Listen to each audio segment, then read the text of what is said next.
23 ноябрга караган түнү Каракол шаарына калың кар жаады. Шаар ичиндеги жолдорду тазалоо жумуштарына 500 тонна кум, 30 тонна туз бөлүнүп, учурда жолду кардан арылтуу иштери жүргүзүлүүдө.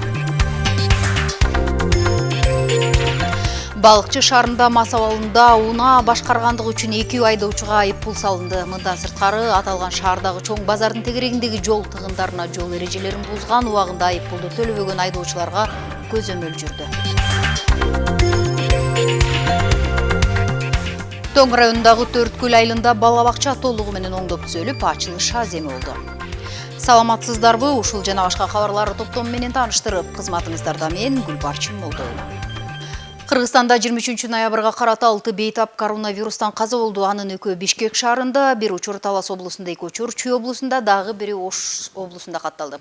Ошентип, март айынан бери COVID-19 менен ооруп калган 1237 адам көз жумду. Акыркы бир сутка ичинде аталган илдеттин 304 жаңы учуру катталды. Анын ичинде Бишкекте 101 учур, Ош облусунда 2, Чүй облусунан 51, Ош облусунан 19, Талас облусунан 16, ал эми Нарын облусунан 3, Ысык Көл облусунан 32, Жалал Абад облусунан 72, Баткен облусунда 8 адам катталды. Өлкөдө коронавирус жуктургандардын жалпы саны ошентип 69885-ке жетти. Акыркы бир суткада сакайып чыккандардын саны 349-ту түздү. Пандемия башталгандан бери 61160 бейтап коронавирустан айыкты. Кыргызстанда бир суткада дагы 2 медициналык кызматкер коронавирус жуктуруп 5 айыкты. COVID-19 вирусу жалпы 3815 медикке жуккан, анын 3545-и сакайды.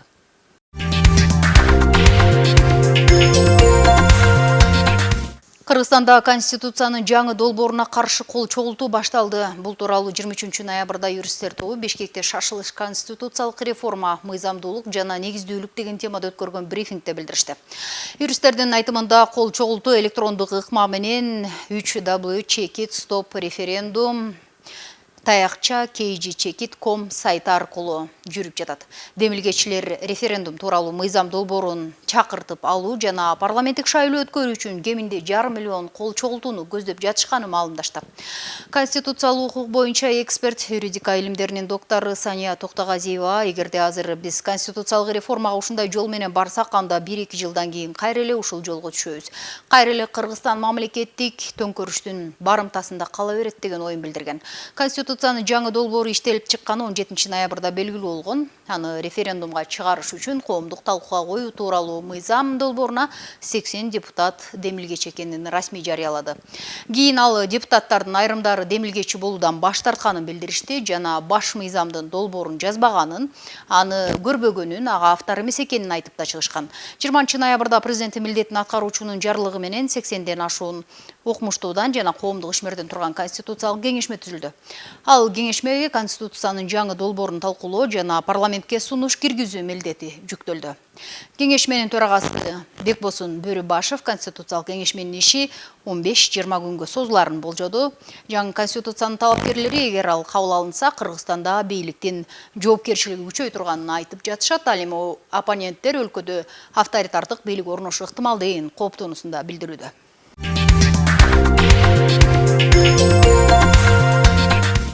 Борбордук шайлоо комиссиясынын кароосунда мөөнөтүнөн мурда президенттик шайлоого катышуу тууралуу арыз берген 65 жарандын 48-нин документи калды.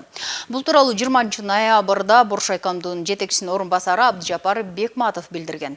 Анын айтымында 5 адам арызын өзлөрү кайтарып алды, ал эми 12 адамдын документтерин Боршайком кайтарып берди. Азыр банк мекемелеринин эсеп ачып, элден кол топтоо этабы болуп жатат, деди ал. Бул этап жана шайлоо күрөсүн төгүү 3 декабрга чейин жүргүзүлөт. Жетишпеген документтеринин баарын 6 декабрда кошуп алганда БШКга берүү зарыл. Боршайкомдун документтердин мыйзамга шайкеш келишини текшерүү этабын жүргүзүп, 14 декабрда кошкондо каттоо мөөнөтүн аяктап, ал эми 15 декабрдан тартып шайлоо алдындагы үт иштери жүргүзүлмөкчү. 2017 жылы 6 жылдык мөөнөткө президенттикке шайланган Сооронбай Жээнбеков бийликти быйыл парламенттик шайлоодон соң башталган башаламандыктан кийин өткөрүп берген. Мөөнөтүнөн мурда президенттик шайлоо 10 январга белгиленген болчу. 2017 жылы президенттик шайлоого катышуу ниетин 57, ал эми 2011 жылы 87 адам билдирген.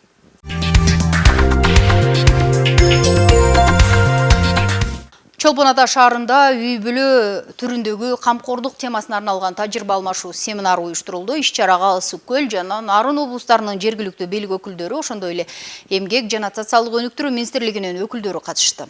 Семинардын жүрүшүндө турмуштук оор кырдаалга кабылган үй бүлөлөрдүн турмушун жакшыртуу маселеси каралды.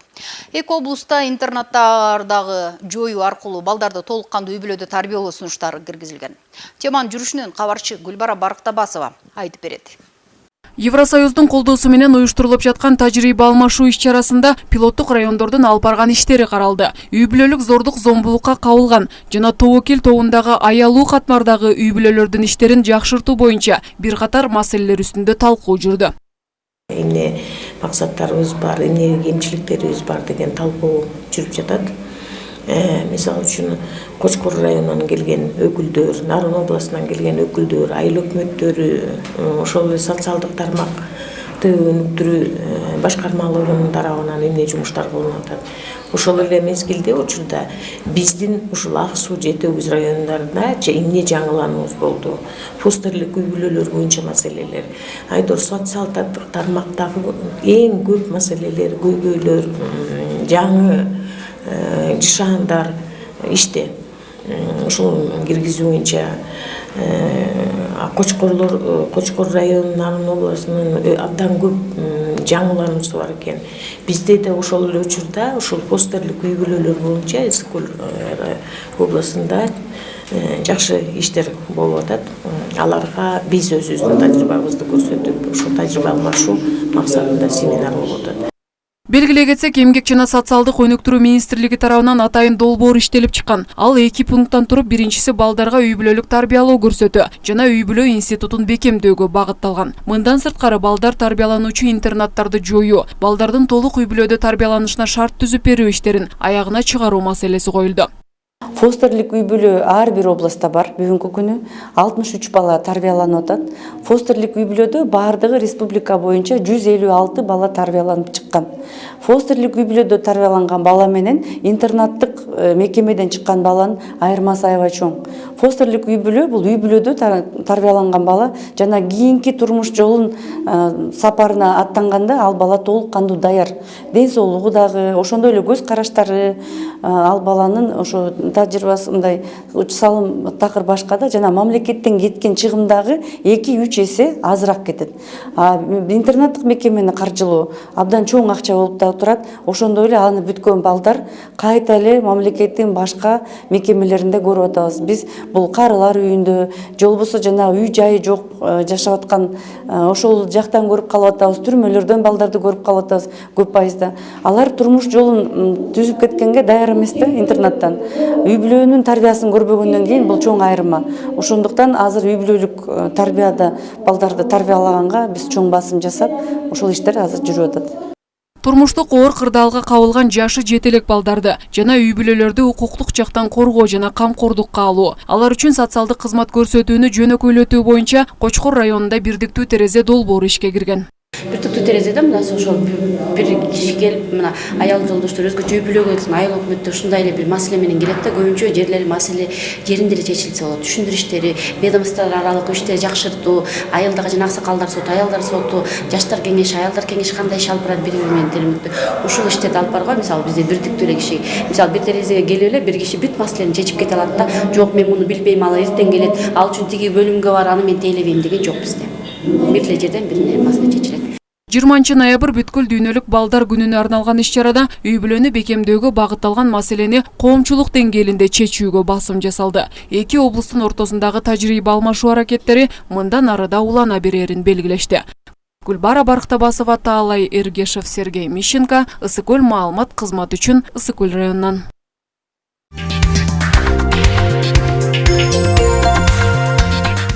Өлкөнүн жаңы конституциясынын коомдук талкууга коюлушу менен ар кандай ой пикирлер айтылууда. Албетте, чыныгы демократиялыктын шарттарында ал өндө эмес. Тескерисинче, жалпы тил табышуулар жаралып, тигил же бул жагдай жете өлчөнүп бир кесилмекчи. Мына ушундай саясий чечимдерди кабыл алуудагы Нарын облусунун тургундарынын активдүүлүгү туурасында кабарчынын материалы. Нарын мамлекеттик университетинин ага окутуучусу Максат Жумабаев өлкөбүздөгү ар бир саясий окуяга назар салгандан чарчабайт. Ушундан улам ал Конституциянын жаңы долбоорун акыркы тамгасына чейин окуп, өз көз карашын башкалар менен да тең бөлүшүүдө. Бул мыйзам долбоорунда жакшы нерсеси президент ушул өкмөттүн ишине түздөн түз жооптуулугу болуп турат да. Бул албетте жакшы нерсе да. Мисалы көп эле өлкөлөрдүн практикасында ушул система жакшы эле иштеп келе жатат да. Мисалы Американын практикасында президент түздөн түз өкмөттүн ишине жооптуу болот да. Демек президент аткаруу бийлигине жооптуу болуу менен өзү жүргүзүп жаткан реформалардын, өзү жүргүзүп жаткан саясаттын ал баруучусу дагы анан жооп берүүчүсү да болуш керек да. Ал эми коомдук ишмер Адилет Эшеновдун пикиринде бир катар өзгөртүүлөр жана кошумчалар киргизилип жаткан баш мыйзамды дароо эле кабыл ала салууга шашылыштын кереги жок. Анткени ал биздин мындан аркы жашообузду, алга өнүгүүбүздү камсыздай турган абдан маанилүү документ. Демек президенттикке шайлоолор менен бирге эле референдумду өткөрүү натура. Шайлоого болгону мына бир айдан ашыгыраак эле убакыт калды. Анан эми азыр шайлоонун өзүнүн эле дүрбөлөңү бар, шайлоонун өзүнүн түйшүгү бар, анан үгүт иштери бар. Ошого аралашып отуруп конституцияга көңүл бөлүү дагы канчалык деңгээлде болот, бул дагы бир күмөндүү нерсе да. Ошон үчүн бул конституцияны өзгөртүүнү мынчалык шашылыш деңгээлде кылуу кичине бир орунсуз чечим болуп калды деп ойлойбуз да.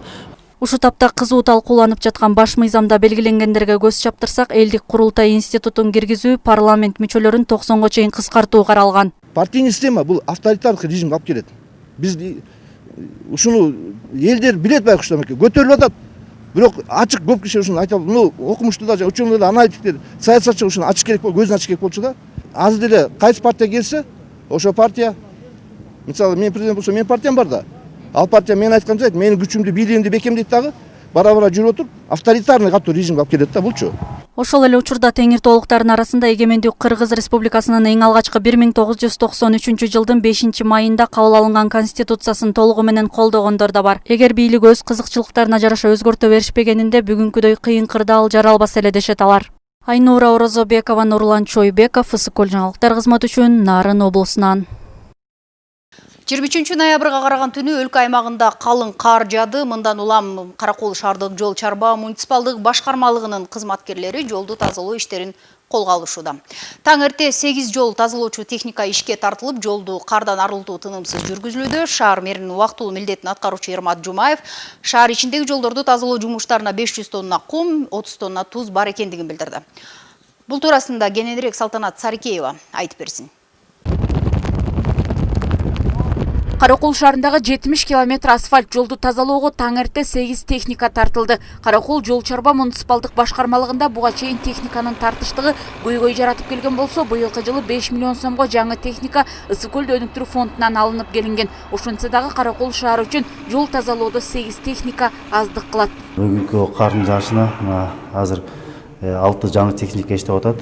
Ошонун 2 жаңы МАЗ, 2 грейдер жана тротуар күрөгөн кичинекей тракторлордон тротуарларды күрөп атат азыр. Биздин өзүбүздүн мекемеде 13 техникабыз бар. Ошонун 8-өө бул кар күрөгөнгө ылайыкталган, калгандары кум туз ташуучу машиналар. Бүгүнкү күн бакы биринчи кар болгон үчүн кичине багы биздин өзүбүздүн айдоочуларда кичине эме болушу ыктымал, багы көнбөй. Мындан кийинкисине жечишкенге толук мүмкүнчүлүгүбүз бар. Техникалар негизи жетишсиз, бирок жетишкенге аракет кылабыз. Ал эми Каракол шаардык тазалык ишканасындагы 44 жумушчу бүгүн аялдамаларды тазалашууда. Тазалык ишканасында 124 жумушчу бар. Кар жааганда алардын дагы жумушу оорлорун айтышат. Аялдамаларды кардан тазалоодон сырткары жөө адамдар басуучу тротуарларды дагы тазалашат. Таң эртеңден бери 44 корош пыргычтар чыкты. Азыр алардын жумушу остановкаларды тазала, анча-мынча тротуарларды, калганын биздин жол чарба ишканасы тротуарлар трактор менен сүрүп турат. Андан калганын анан биздин жол дворниктерибиз шыпырып тазалап карын күрөп турушат. Кышка даярбыз биздикилер.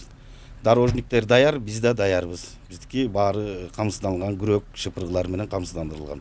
Каракол шаарына мэрдин милдетин аткаруучу болуп дайындалган Эрмат Жумаев биринчи жааган калың карды тазалоо кечиктирилбестен тазаланаарын айтат. Атайы карды түртүп тазалоочу техникалардын аздыгын айтып, кыш мезгилинде унаалардын айдоочуларына жолдо жүрүүдө эч кандай көйгөй жаралбашы керектигин белгилеп, тийиштүү тапшырмаларды берип, кышка даярдык боюнча чукул жыйын дагы өткөрдү. Биздики кышкы мезгилге даярдыктарды көргөнбүз. Буга чейин эле местный бюджеттен акча бөлүнгөн, акча каражаттары тийиштүү, кум, туз бардыгы алынган.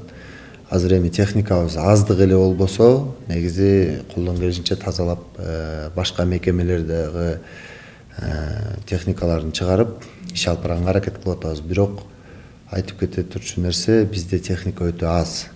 Жолдор тазалаганга жетишсиз да. Мисалы үчүн азыр кар катуу жаап атат, бир көчөнү тазалаган чакта экинчисин кайра толтуруп коюп атат. Анан ошондой болуп эми көчө көп, техника единицабыз аз, 2-3 эле. Ошондой. Негизи жалпы жонунан даярдык көрүлгөн, баары жакшы эле, буюрса тазалайбыз. Тротуарга хотя бы дагы бир 5 единица болуп, жол тазалаганга да бир 4-5 единица болсо, анда биз проблема жок. Мындай сразу жааган карды жаагандай тазалап турганга биз деле хотим, но бир аз эми шарттар ушундай келишип атат. Биз дагы азыр буюрса кийинки жылдын бюджетине биздин шаардык кеңештин депутаттарына сунуш беребиз, даярдап атабыз, чтобы убак техника алып берсе, биз дагы өз убагында баягы толук кандуу шаардын ишин алып барганга. Күнү бою тынбай жааган карды убагында тазалап турбаса, жолго муз тоңуу коркунучу бар. Ошондуктан айдоочулардын этият болуулары маанилүү. Каракол шаарында 70 км асфальт жол жана ошондой эле 200 км таш жол бар экен. Каракол жол чарба муниципалдык ишканасынын билдиргенине караганда, эгерде аба ырайы ушундай акыбалда сактала турган болсо, алдыдагы 3-4 күн аралыгында жолдорду сүртүп тазалоону токтотпойбуз деп айтышууда. Салтанат Сарыкеева, Нурлан Асанов, Ысыкөл жаңылыктарына.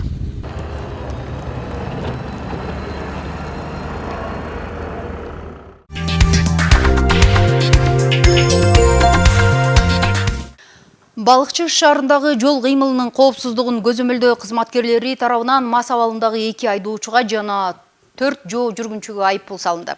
Бул боюнча Балыкчы шаардык жол кыймылынын коопсуздугун көзөмөлдөө кызматкерлери тарабынан атайын уюштурулган рейдте белгилүү болгон.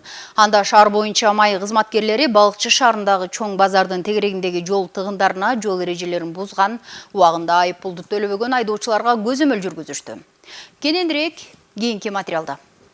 Рейдтин жүрүшүндө эң алгач эле Балыкчы шаарында мас абалындагы рулду башкарып бара жаткан айдоочу кармалды. Аларга Балыкчы шаардык жол кыймылынын коопсуздугун көзөмөлдөөчүлөрү тарабынан токтом толтурулуп, унаалары айып короосуна жайгаштырылды. Бул күнү мындан сырткары жол эрежесин бузган 4 жөө жүргүнчүгө да айыппул салынып, түшүндүрүү иштери жүргүзүлдү. Эки айдоочуну ошол кечке чейин 2 айдоочуга мас абалында айдап бараткан айдоочуга протокол түзүлүп, аларды жана атайын айып короосуна токтотулуп, атайын чара көрүлдү. Андан тышкары 4 жөө жүргүнчүгө протокол түзүлдү. Аларга да атайын чара көрдүк. Ошонун негизинде Балыкчы шаарынын базардын тегеректери кичине тыгынтык алып келип аткандыктан биз ошол жерде дагы жалпы рейдтерди өткөрдүк. Ошол жерден рейдтерди ошо базардын тегерегинде жана знака баш ийбегендер, аларга дагы чара көрүп, ошонун негизинде 5 айдоочуга чара көрдүк.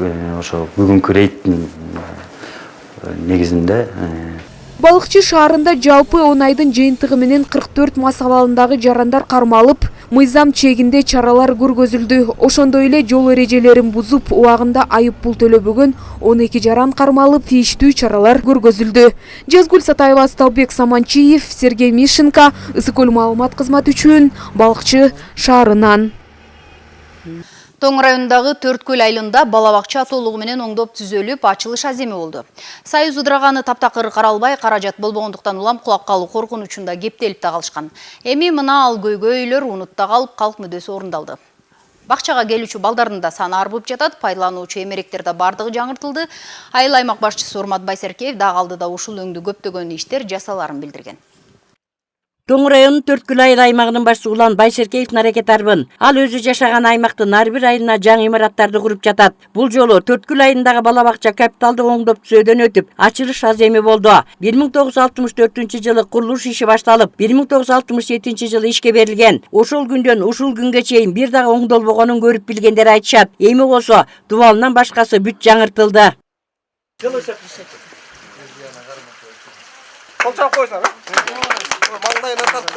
2019 жылы иш башталган. Дем берүүчү гранттын эсебинен жылуулук системалары, чатыры, полдору жаңыртылса, арис аркылуу кичи долбоор менен эшик терезеси, ашканасы ойдогудай оңдолду. Мурун 2 тайпада балдарды кабыл алышса, эми кошумча тайпа ачылды. Балдардын саны улам барган сайын өсүп жатканын да көрүүгө болот. Союз ыдыраганы мындай жакшы саамалык болгон эмес. Заман талабына ылайык иш жасалып, керектүү буюм тайындар менен жабдылды.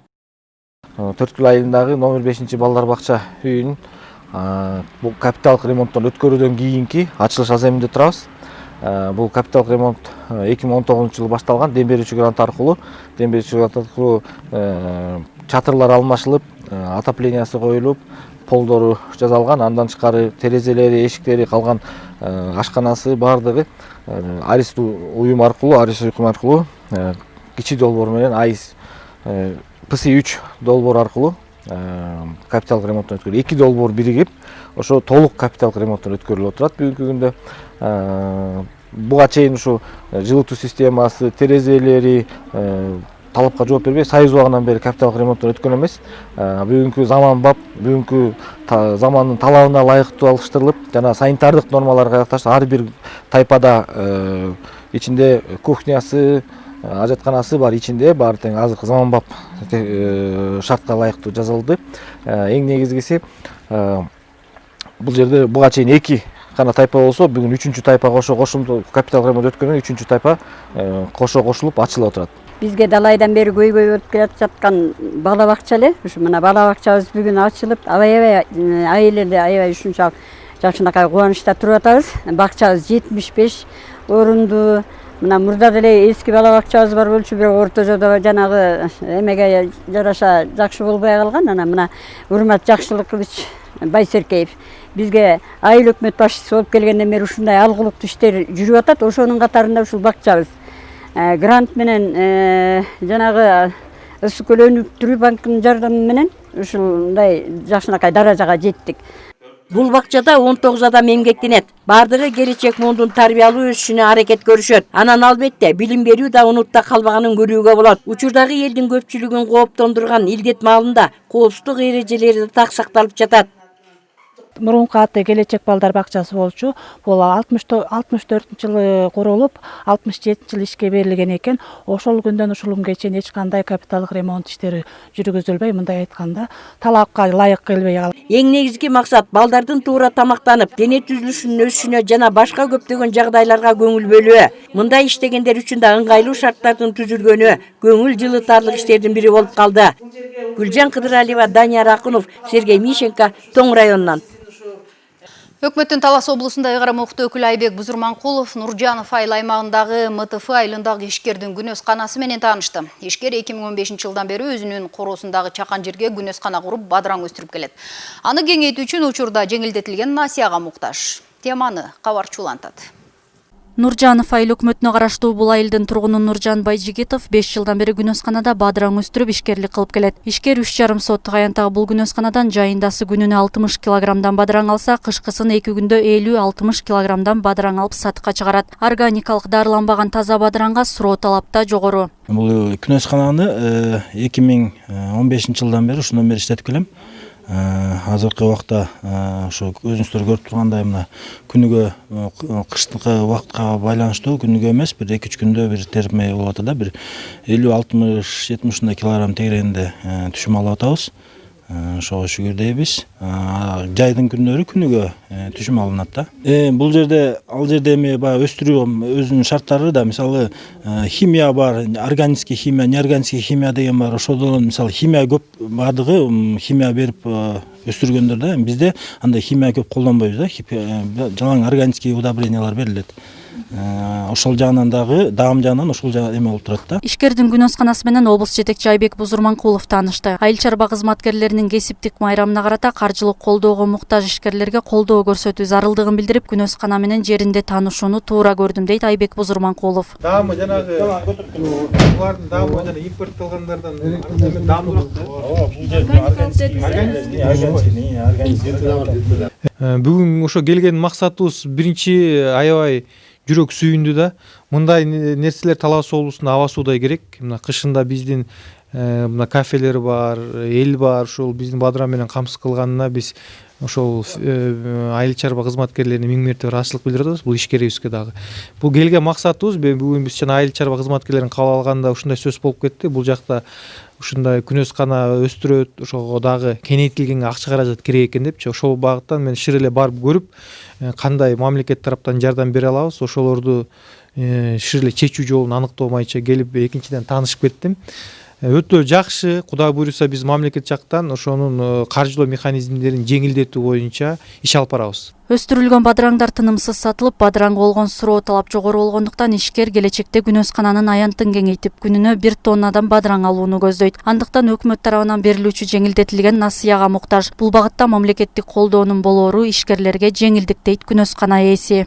Эми келечек бир аз кичине узак мөөнөттөгү каражаттар болсо да, азыр барсаң эле бага 20% деп, анан 1 жылдык, 2 жылдык, 3 жылдык ушундай эле болуп атпайбы? Анан узак мөөнөттөгү болсо мындай бир аз дурусак болмок да. Эми азыр мен болжолдоп неме кылып атабыз, күнүгө бир 1 тонна жарым тонна ушундай чыгара турганга ошого болжолдоп атабыз да. Бул күнөсканада өстүрүлгөн бадыраңдар таза, химикатсыз жер семирткичтер менен азыктандырыларын күнөскана ээси билдирди. Бадыраңдын сорту да, түшүмдүүлүгү да жогору келет. Ишкер менен маек курган облус жетекчи мындай эмгек көз кубантарлык экенин билдирип, сөзсүз мамлекет тарабынан колдоо болорун белгиледи. Айнура Орозобекова, Асылбек Касенов, Ысык Көл жаңылыктар кызматы үчүн Талас облусунан. Каракол шаарынын мэринин милдетин аткаруучу Эрмат Жумаев бүгүн Каракол шаарынын жарандык активисттери жана журналист, блогер менен жолукту. Иш-чарада күн тартиби боюнча 2 маселе каралган. Биринчиси Каракол шаарынын өнүктүрүүгө салым кошо турган бизнес долбоорун иштеп чыгуу жана экинчиси эл аралык гранттар менен иш алып баруу маселеси талкууланды. Ысык Көлдө өнүктүрүү фонду тарабынан бөлүнө турган 11 миллион акча каражатын 3 долбоорго жумшоо тапшырмасы коюлду. Мындан сырткары шаар ичинде чечилбей келген көйгөйлөр ортого салынган. Мыйзамсыз ээлеп алынган жерлер өңдүү бир катар маселелер талкуу жүрдү. Бюджетти толуктай турчу бизнес проекттер болуш керек деп, анан мен бүгүн Караколдун активдүү тургундары менен жолугуп, жалпыга маалымдоочу каражаттары менен жолугуп, именно ошол маселелер боюнча түшүнүп бердим. Бир аз бүт баары ачык айкын конкурс иретинде болсо, мисалы үчүн эртең бүрсүгүндөн буйрса бизге келип түшүп, ар кандай сунуштар 20-30 болобу, биз 3 миллиондон 4 миллионго чейинки сунуштарды карап, анан ошолордун арасынан эң мыктыларын тандап, анан Ысык Көл өнүктүрүү фондуна, биздин ыйгарым укуктуу өкүлдүн аппаратына сунуш берели деп атабыз. Ушул баягы бизнес проекттерди биз колдоп атабыз, ушуларды карап бериңиздер депчи. Анан ал жактан көп сунуш боло турган болсо, жакшы проекттердин өтпөй калгандарын биз уже башка каржы булактарын издегенге аракет кылабыз. Мындан ары дагы, чтобы бизде Караколдо бюджетибиз толуктай турчу ишканалар көбөйүп, жумуш ордулары көбөйүш максатында. Ал эми азыр кезекте эл аралык жаңылыктарга берели.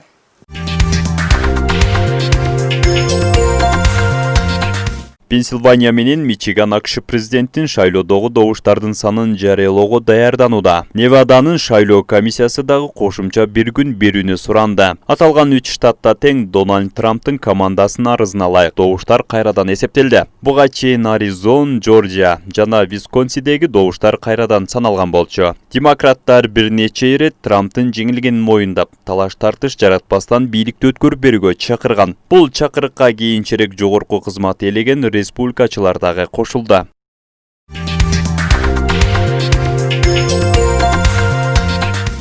Американын Consumer Reports журналынын аналитиктери дүйнөдөгү эң бушык жана ишенимдүү автоунааларды чыгарган брендтердин рейтингин түздү. Бул тууралуу РИА Новости кабарлады. Ага ылайык тизменин алдыңкы сабында Япониянын Mazda компаниясы турат. Ал 83 упай топтоп тизменин биринчи катарынан орун алган. Эксперттердин версиясы боюнча аталган фирманын MX-5 Miata, SX-30, SX-3 модельдери бышык келет. Инфографика рейтингде экинчи орунду 74 упай менен Toyota бренд ээлеген. Адистер бул компаниянын Prius Corolla жана Prius Prime модельдерин өзүнчө белгилешкен. Башкача айтканда бул модельдер сапаттуу болорун айтышкан. Lexus компаниясы 71 упай топтоп тизмеде 3-чү сапка айланген. Бул фирманын UX, NX жана GX модельдери бышык деп табылган. Мындан сырткары алдыңкы ондукка Honda, Hyundai, Ram, Subaru сыяктуу автоунаа чыгарган фирмалар кирген. Белгилүү болгондой рейтингди түзүү үчүн 330 000 айдоочунун маалыматы чогултулган. Алар эксперттерге акыркы жыл автоунаасынан байкаган көйгөйлөрдү айтып беришкен. Айдоочулардан сурамжылоо жүргүзүлүп, автоунаалардын коопсуздугу тууралуу маалыматтар текшерилген соң, талдоочулар жыйынтыктоочу баасын беришкен.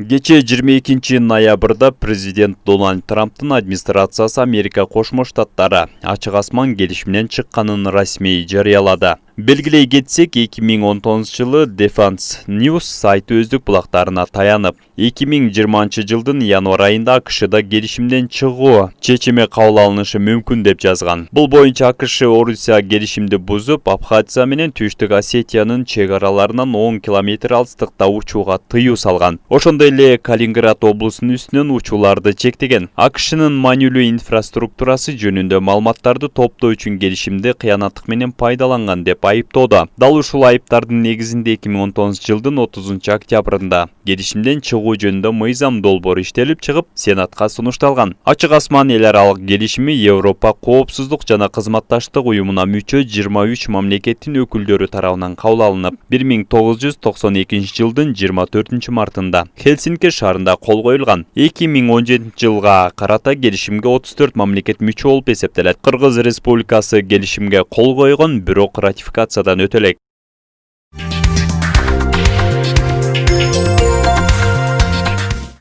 Британиядагы ооз көндөөйүнүн саламаттыгы боюнча фонд ооздо рак илдети пайда болгондо алгач кандай белгилерди берерин тизмектеди. Бул боюнча РИА Новости жазды. Фонддун башчысы Найджел Кертердин айтымында, ооз көндөөйү рак болсо адамдын башында жана мойнунда шишик пайда болушу ыктымал. Ошондой эле тилде кызыл актактар пайда болуп, жара чыгат. Эгер ал 3 жуманын ичинде кетпесе, тез арада тиш дарыгерине же терапевтке көрүнүү зарыл. Ооздун рагында жаактын ички бөлүгүндө да кызыл актактар шишик жаралып, таңдай шишип кетиш ыктымал. Ошондуктан адам күн сайын оозун күзгүдөн карап, бир сыйра текшерип туруу шарт, дейт Кертер. Адис дартты канчалык эрте аныктаса, андан толук айыгып кетүү мүмкүнчүлүгү ошончолук жогору болору тургандыгын белгилеген.